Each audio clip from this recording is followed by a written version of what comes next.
একদিন একজন গরিব লোক রাস্তায় 10টি টাকা পেল। সে ভাবতে লাগলো, এই 10 টাকায় কি কেনা যাবে। সারাদিন এই 10টি টাকার চিন্তায় সে সময় নষ্ট করে ফেলল। পরে সেই 10 টাকা ফেলে দিল। সে বলল, হে আল্লাহ, এই 10 টাকার জন্য আমি আজ সকাল থেকে আপনাকে একবারও স্মরণ করিনি। সেই সব লোক আপনাকে কিভাবে স্মরণ করে যাদের লাখ টাকা আছে? আল্লাহ সুদ হারাম করে দিয়েছেন, আমরা ব্যাংক বানিয়েছি।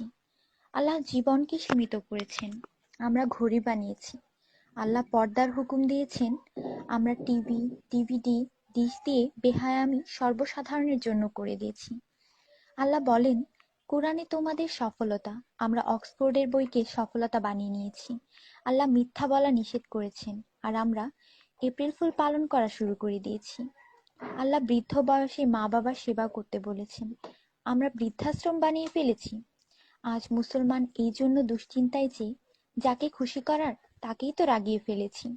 দয়া করে সবাইকে ফরওয়ার্ড করুন, কারণ নেকির দাওয়াত দেওয়ায় নেকিকারীর সমান সওয়াব পাওয়া যায়। একটু ভাবুন, আজান যখন হয় তখন টিভির ভলিউম কমানো হয়, কিন্তু নজর টিভিতেই থাকে। আর মনে মনে বলি, আজান যাতে তাড়াতাড়ি শেষ হয়। এতেই কি আজানের মর্ম?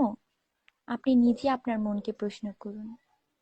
আজানের জবাব দেওয়ার চেষ্টা করুন, যাতে মৃত্যুর পর কালিমা তাইয়্যিবা আমাদের নসিব হয়।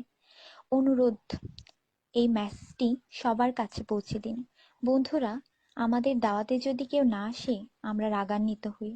আল্লাহর পক্ষ থেকে আমাদের জন্য প্রতিদিন 5 বার দাওয়াত আসে, আর আমরা নামাজ পড়ি না।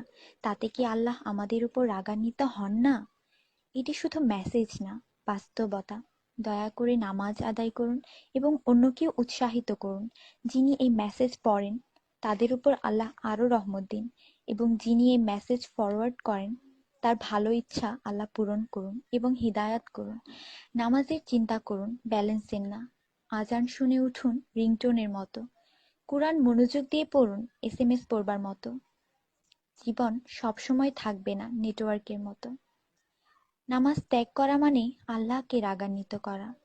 ফজর 6 মিনিট, জোহর 15 মিনিট, আসর 8 মিনিট, মাগরিব 10 মিনিট, এশা 18 মিনিট, মোট 57 মিনিট। 80% লোক এই মেসেজ ফরওয়ার্ড করে না। দয়া করে আপনি করুন। আল্লাহ সবার মঙ্গল করুন। আমিন।